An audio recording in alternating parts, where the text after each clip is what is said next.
Hello everyone, welcome back to the next video. स्वागत है आप सभी का आज की इस नए वीडियो में। आज का वीडियो बिल्कुल धमाकेदार और स्पेशल वीडियो होने वाला है, क्योंकि यहाँ पे हम लोग कवर करने वाले हैं क्लास 10 साइंस के क्वेश्चन को।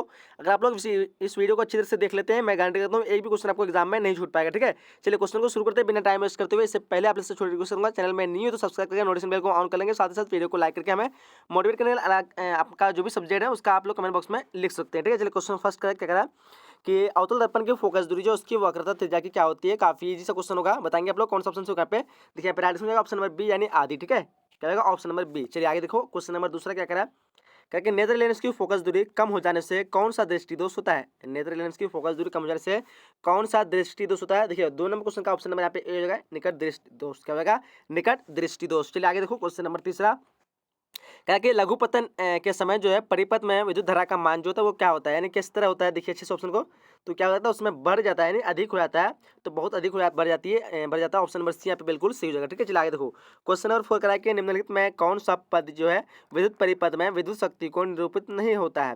ठीक है, देखिए अच्छे से ऑप्शन को, 4 नंबर क्वेश्चन का हो जाएगा आपका ऑप्शन नंबर बी जगह, यानी IR²। ठीक है, ये जो है सही नहीं है, ऑप्शन इस क्वेश्चन का बी हो जाएगा। चलिए आगे देखो, क्वेश्चन नंबर यहाँ पे आपका 5 क्या कह रहा है कि अभिनेत्र लेंस की फोकस दूरी में परिवर्तन जो किया था वो किस तरह से। देखिए अच्छे से ऑप्शन को आप लोग, तो यहाँ पे राइट ऑप्शन की बात करेंगे 5 नंबर क्वेश्चन का ऑप्शन नंबर यहाँ पे सी हो जाएगा, यानी पश्चिमी क्या होते हैं पक्षाभि मांसपेशियों द्वारा। क्या होगा, पक्षमाभि मांसपेशी द्वारा। ठीक है, आगे देखो क्वेश्चन नंबर यहाँ पे 6 क्या कह रहा है कि विद्युत मोटर परिवर्तित जो करता है वो किस चीज के किस ऊर्जा को किस में परिवर्तित करता है। देखिए ध्यान से ऑप्शन को, 6 नंबर क्वेश्चन का, तो ऑप्शन नंबर यहाँ पे बी हो जाएगी, क्या हो जाएगा विद्युत ऊर्जा को यांत्रिक ऊर्जा में। ठीक है, चलो आगे देखो, क्वेश्चन 7 क्या कह रहा है कि विद्युत बल्ब के फिलामेंट में किस तत्व का उपयोग किया जाता है। काफी मोस्ट इंपोर्टेंट क्वेश्चन है, देखिए ध्यान से ऑप्शन को।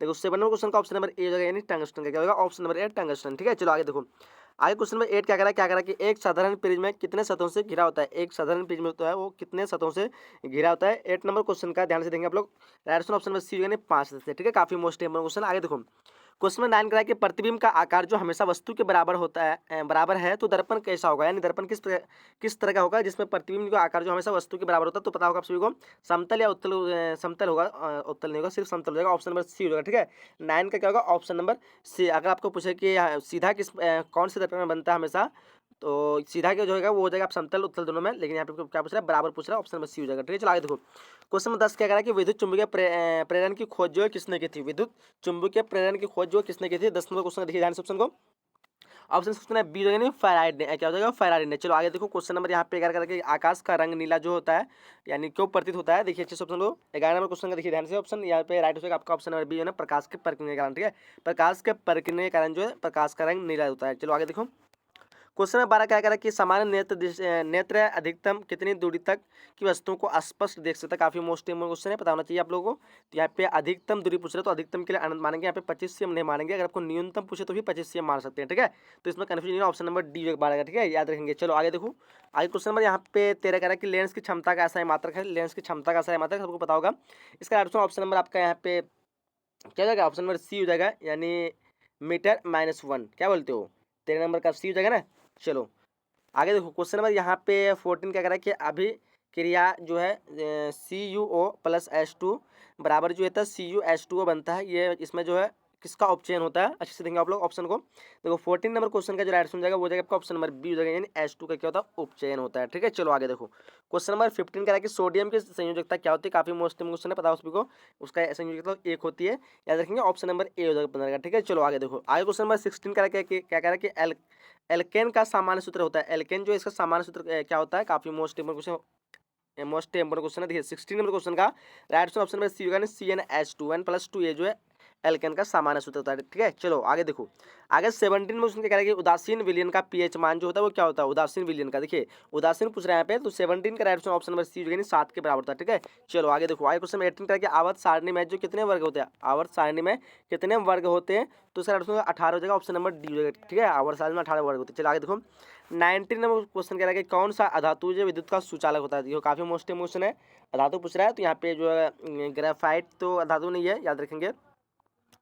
कौन सा धातु विद्युत का जो कार्बन का अपर रूप है। ठीक है, कार्बन का अपर रूप है ग्रेफाइट, लेकिन यहाँ पे आप सुचालक तो यही होता है, ऑप्शन नंबर बी मार सकते हैं। ठीक है, ऑप्शन नंबर यहाँ पे बी हो जाएगा। चलो आगे देखो, क्वेश्चन नंबर यहाँ पे क्या कह रहा है कि कार्बन क्या है, कार्बन क्या है, तो कार्बन पता होगा आप सभी को। यहाँ पे हम इसको जैसे यहाँ पे अभी इस क्वेश्चन के अकॉर्डिंग देखिए कि ग्रेफाइट जो है कार्बन का अपर रूप है। यहाँ पे पूछ रहा है कौन सा अधातु विद्युत का सुचालक होता है, तो हम ग्रेफाइट का आंसर यहाँ पे सही हो रहा है। ठीक है, तो इसी तरह 20 का आप यहाँ पे दे सकते हैं कार्बन क्या है, तो वो एक तरह का अधातु भी मान सकते हैं, इसको ऑप्शन बी हो जाएगा। ठीक है, चलो आगे देखो। क्वेश्चन नंबर यहाँ पे आपका किस तरह क्या करें, निम्न में कौन दुर्बल अम्ल है, निम्न में कौन दुर्बल अम्ल है। देखिए ध्यान से अच्छे ऑप्शन को, 21 नंबर क्वेश्चन का राइट आंसर हो जाएगा ऑप्शन नंबर डी हो जाएगा, क्या होगा CH3COOH, ये जो है एक तरह का दुर्बल अम्ल है। ठीक है, बाकी ये सारे जो है प्रबल अम्ल है, HNO3 HCl H2, यानी इसमें शक्तिशाली बहुत होते हैं, बहुत ही खतरनाक अम्ल होता है। बाकी CH3COOH एक जो है दुर्बल अम्ल है, जो इसको कह सकते हैं आप एक तरह का कार्बनिक अम्ल है। ठीक है, जितने भी कार्बनिक अम्ल होते हैं ना वो खतरनाक कम होते हैं विदाउट कार्बनिक वाले, तो उसमें जो खतरनाक ज़्यादा होते हैं। जैसे यहाँ पे सी दिख रहा है ना, ये कार्बनिक है। चलो आगे देखो, क्वेश्चन नंबर यहाँ पे 22 करा के पोटेशियम यानी के इसका जो है सही होता है। इसकी परमाणु संख्या क्या होती है, तो देखिए परमाणु संख्या पोटेशियम का 19 हो जाएगा, ऑप्शन नंबर ए हो जाएगा। क्या बोलते हो, 22 का ऑप्शन नंबर ए। चलो आगे देखो, क्वेश्चन नंबर 23 का कह रहा है कि निम्न में कौन जो है मुख्यतः बायोगैस है। देखिए यहाँ पे बायोगैस कौन सा है, यहाँ पे 23 नंबर क्वेश्चन का right answer option number B हो जाएगा, क्या होगा CH4। ठीक है, चलो आगे देखो 24 का साधारण नमक जो था उसका रासायनिक सूत्र क्या होता है, साधारण नमक जो का रासायनिक सूत्र क्या होता है। 24 नंबर क्वेश्चन का right answer option number B क्या होगा NaCl। ठीक है, चलो आगे देखो 25 कह रहा है कि किसी अभिक्रिया में भाग लेने वाले पदार्थ जो कहलाते हैं, क्या कहलाते हैं। देखिए 25 नंबर क्वेश्चन का राइट आंसर हो जाएगा आपका ऑप्शन नंबर सी हो जाएगा, क्या होगा ऑप्शन नंबर सी अभिकारक। ठीक है, चलो आगे देखो, आगे क्वेश्चन नंबर 26 करेंगे, कौन शून्य वर्ग का तत्व है, कौन शून्य वर्ग का तत्व है। देखिए 26 नंबर क्वेश्चन का right answer option number C हो जाएगा, क्या होगा ऑप्शन नंबर सी हीलियम। चलो आगे देखो, क्योंकि हीलियम जो होता है हाइड्रोजन हीलियम, उसके बाद जो है शून्य हो जाता है ये। ठीक है, जितने भी आपको पता होगा, हीलियम हो जाएगा, नियोन हो जाएगा, आर्गन हो जाएगा, इस तरह जो है क्रिप्टन, ये सारे जो शून्य वर्ग का तत्व आते हैं। चलो आगे देखो 27 करा के क्या करा कि सौपोषी पोषण के लिए आवश्यक है, सौपोषी पोषण के लिए क्या आवश्यक है, तो आप सभी को इनमें सभी राइट आंसर हो जाएगा ऑप्शन नंबर डी हो जाएगा। ठीक है, 27 नंबर क्वेश्चन का ऑप्शन नंबर डी। चलो आगे देखो, आगे 28 करा कि इनमें से कौन जो प्रकाश संश्लेषण अंग है, संश्लेषी अंग है। देखिए 28 नंबर क्वेश्चन का right answer option number C हो जाएगा, क्या होगा पत्ती जो है प्रकाश संश्लेषी अंग है। चलो आगे 29 करके मनुष्य के शरीर में सबसे बड़ी ग्रंथि को क्या होती है, पता होगा को यकृत होती है, क्या होती है यकृत, ऑप्शन नंबर ए 29 का। ठीक है, याद रखेंगे। चलो आगे देखो, क्वेश्चन नंबर 30 करके पादप में जाइलम के लिए उत्तरदायी है, पादप में जो है जाइलम के लिए उत्तरदायी जो है वो क्या है। देखिए अच्छे सुन को आप लोग, 30 नंबर क्वेश्चन का राइट आंसर हो जाएगा आपका ऑप्शन नंबर ए हो जाएगा। ठीक है, जल के परिवहन के लिए सबको पता होना चाहिए, काफी मोस्ट इंपोर्टेंट क्वेश्चन है। चलो आगे देखो, आगे 31 नंबर क्वेश्चन क्या कह रहा है कि एक कोशिकीय शैवाल में जल का परिवहन होता है, एक कोशिकीय शैवाल में जो जल का परिवहन जो होता है वो किस तरह से होता है। देखिए ध्यान से आप लोग को, 31 नंबर क्वेश्चन का राइट आंसर क्या होगा, याद रखेंगे, इसका राइट आंसर आपका ऑप्शन नंबर सी हो जाएगा, क्या होगा विसरण द्वारा। चलिए आगे क्वेश्चन नंबर 32 करें कि मछली के हृदय में कोष्ठ की संख्या होती है, कोष्ठों की संख्या जो कितनी होती है। देखिए अच्छे से ऑप्शन को आप लोग 32 नंबर क्वेश्चन का राइट आंसर की बात करेंगे, वो जाएगा आपका ऑप्शन नंबर ए हो जाएगा, 2 कोष्ठ होते हैं। ठीक है, चलो आगे देखो 33 करा कि निम्नलिखित में कौन जो एमिनो अम्ल के विखंडन से बनता है। सो देखिए अच्छे से ऑप्शन को 33 नंबर क्वेश्चन का ऑप्शन नंबर यहाँ पे डी जो है बी सी दोनों हो जाएगा। ठीक है, BNC2CO NH3। चलो आगे देखो, क्वेश्चन नंबर यहाँ पे 34 करा के ऑक्सीजन, ऑक्सीजन क्या है, ऑक्सीजन ये भी काफी मोस्ट इंपोर्टेंट, ये जो एक हार्मोन है, क्या होगा ऑप्शन नंबर ए 34 का। ठीक है, एक पादप हार्मोन होता है, बट यहाँ पे हार्मोन है, तो ऑप्शन नंबर ए क्वेश्चन मार सकते हैं। चलो आगे देखो, क्वेश्चन नंबर यहाँ पे 35 क्या करा कि एक नर हार्मोन है, एक नर हार्मोन जो वो कौन सा है इनमें से।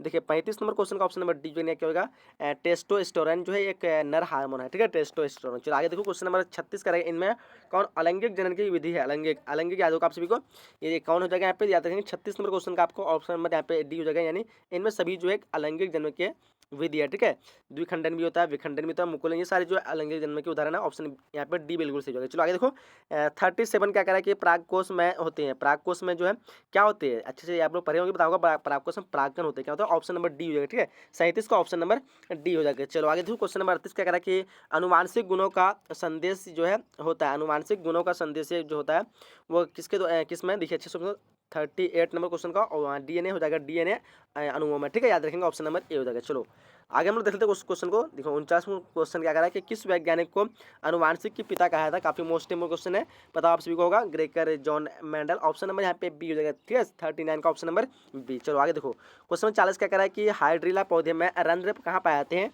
तो हाइड्रिला पौधे में जो रंध्र पाए जाते हैं वो कहाँ पाए जाते हैं, याद रखेंगे ऑप्शन इस क्वेश्चन का डी होगा, इनमें से कोई नहीं रंध्र, क्योंकि हाइड्रिला में होता है नहीं, मेरे ख्याल से नहीं होता ना, इनमें से कोई नहीं जाएगा, ऑप्शन नंबर डी हो जाएगा। क्या बोलते हैं आप लोग, बाकी कमेंट बॉक्स में बताएंगे। तो हम लोग यहाँ से 40 क्वेश्चन कवर कर रहे हैं, क्योंकि आपका एग्जाम में 40 क्वेश्चन का आंसर देना है। ठीक है, मैं वीडियो पसंद आया तो वीडियो को लाइक कर देंगे, सभी फ्रेंड के साथ एक बार शेयर कर देंगे। मिलेंगे अगले नई वीडियो में, अगर आप लोग चैनल में न्यू है तो सब्सक्राइब करेंगे, नोटिफिकेशन बेल को ऑन ही कर लेंगे। ठीक है, चलिए वीडियो को समाप्त करते हैं, मिलते हैं अगले नई वीडियो, जब तक के लिए जय हिंद, जय Bharat and thanks for watching.